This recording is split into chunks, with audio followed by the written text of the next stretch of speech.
शरह सूद पाकिस्तान में अब सबसे ज़्यादा है, डॉलर की कीमत वो ज़्यादा एक साल में है। आलमी तौर पर अगर तेल की कीमतें कम होती तो अगर रुपए की कीमत अगर वो कम हो जाती तो फिर उसका फ़ायदा नहीं आएगा। तो ये जितना भी IMF का मामलात हैं, फिर एनर्जी की कीमतें बढ़ रही हैं, आम आदमी के लिए आसानी नहीं है। मुल्क डिफ़ॉल्ट से बच गया है, ये एक अच्छी खबर होगी, लेकिन आम आदमी उसी तरह महंगाई को बल्कि उससे भी शायद ज़्यादा अब फेस करेगा।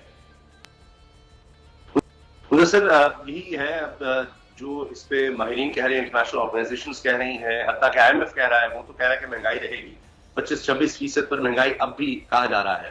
हुकूमत कहती है 3.5% आपकी ग्रोथ होगी, लेकिन IMF कह रहा है 2.5% होगी। IMF ने तो यहाँ तक हुकूमत को झुठला दिया है कि हुकूमत ने कहा जी 0.29% ग्रोथ हुई है गुज़िश्ता साल, जबकि IMF कहता जी -0.5%, -0.5%। तो जाहिर है कि आप प्रेडिक्शन फिर उसी पर करेंगे कि पीछे क्या था, उसके लिहाज से आगे प्लानिंग करेंगे। तो आगे आप दुरुस्त कह रहे हैं, अभी देखिए डॉलर जो नीचे आ रहा है अच्छी बात है, इस वजह से कि हमारे पास अब डॉलर के इन्फ्लोज आ रहे हैं, लेकिन ये भी कर्ज है, हमें इसको भी वापस करना है, नंबर 1।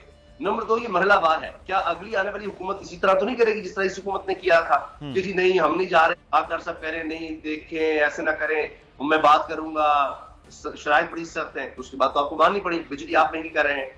अगर अब देखिए कि महंगाई कहाँ कम होती नजर आ रही है कि आज आटा आप देख लीजिए महंगे से महंगा होता चला जा रहा है, 150 से ऊपर चला गया आटा, 3000 रुपए का 20 किलो का आटे का थैला हो गया। चीनी आप देखिए कि गुजरात में भी आपको मिलेंगे, काबीना में भी मिलेंगे, सारे जिनके बिजनेसेस हैं, अब तो किसी के चेयरमैन मिलेंगे, चीनी भी 145 पर चली गई। तो हर चीज तो महंगी हो गई है। बिजली में आप देखिए जो लोगों के बिल आ रहे हैं, बेचारे बिजली आ नहीं रही। और मैं आपको इस्लामाबाद की हालत बताता हूँ कि कोई तस्वीर नहीं है बिल की, और बस लाइनों में लाके आप ठीक करवा लें कि पिछले जो आपका रिकॉर्ड है उसके मुताबिक बिल भेजते चले जा रहे हैं। तो ये तो हालात है, जो बुनियादी चीजें हैं। अभी आपने देखा कितनी अफसोसनाक खबर के लिए इस्लामाबाद में गटर में नौजवान गिरा, बच्चा, बाप उसको बचाने के लिए गया, दोनों ही जाँ बाक हो गए। तो हम मीशत को क्या ठीक करें जब हमने बुनियादी सेटअप भी हम नहीं ठीक कर पा रहे, बुनियादी चीजें ठीक कर पा रहे। अर्निंग कहां से करनी है? जब तक आपकी डॉलर में अर्निंग नहीं होगी तो कर्ज लेकर तो आप और ज्यादा नीचे जाएंगे। अभी भी इंटरनेशनल ऑर्गेनाइजेशन कह रही है कि अगले 1 साल में 320 पर डॉलर जा सकता है, 320 रुपए पर।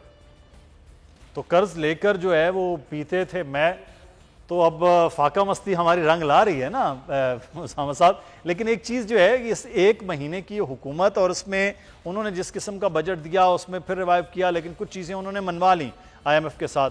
वो इलेक्शन पर असरअंदाज होकर उनके जिसमें 90-92 जो भारत का मामला है वो तमाम जितने भी पार्लियामेंटेरियंस हैं उनके थ्रू हुआ। अब उस सारे अमल के बाद इलेक्शन की तो उन्होंने तैयारी कर ली है। आप समझते हैं अब इलेक्शन के लिए भी माहौल साजगार बन रहा है? जिस तरह से हम देख रहे हैं, चाहे कराची का आप देखिए, आप पंजाब खैबर पख्तूनख्वा में अभी आप देखें कितनी इख्तिलाफात सामने आ रहे हैं कि हर कोई अपने हल्के पर फोकस कर रहा है। अभी गिलगित बल्तिस्तान में आपने देखा, उसमें आजाद कश्मीर में देख लिया। तो मुझे नहीं लगता कि कोई पब्लिक की होनी है सियासत, ये लोगों के वोट की, ये जोड़ तोड़ की होनी है, ताकत की होनी है, डील्स की होनी है। तो उस तरह से, वरना लोगों में कैसे जा सकते हैं, लोगों से आप वोट कैसे मांगेंगे? आपने रिकॉर्ड महंगाई की है, पाकिस्तान की तारीख में रिकॉर्ड बनाया महंगाई का। खुद शहबाज शरीफ साहब ये कह रहे हैं, वज़ीर आज़म कोट अनकोट, कि जी ये कोई खीर नहीं है, घी नहीं है, IMF का प्रोग्राम बड़ी सख्त शराइत है। तो आपको वो सख्त शराइत मानकर आप जा रहे हैं, तो 1 महीने बाद आप कहेंगे अच्छा ग्रेट अगर सेटअप जनाब शायद ख्वाहिश है कुछ लंबा हो जाए, तो आप उस पर डालने की कोशिश करेंगे जी ये तो इनकी वजह से है, हम तो डिफॉल्ट से बचाकर चले गए थे। तो जो आम आदमी है इसमें कोई शक नहीं कि डिफॉल्ट अगर खुदा खासा मुल्क कर जाता, क्योंकि ये जो इशफाक़ुल्लाह साहब फरमा रहे थे दुरुस्त की उम्मीद की बात करनी चाहिए, लेकिन हकीकत भी बयान करनी चाहिए कि अगर हम IMF प्रोग्राम में ना जाते, यही तो सब कह रहे थे, और पिछला प्रोग्राम मुकम्मल नहीं हो सकता, और जो इस आगरा सब तो नया प्रोग्राम है, स्टैंड बाय एग्रीमेंट है, वरना तो पाकिस्तान डिफॉल्ट की तरफ जा रहा।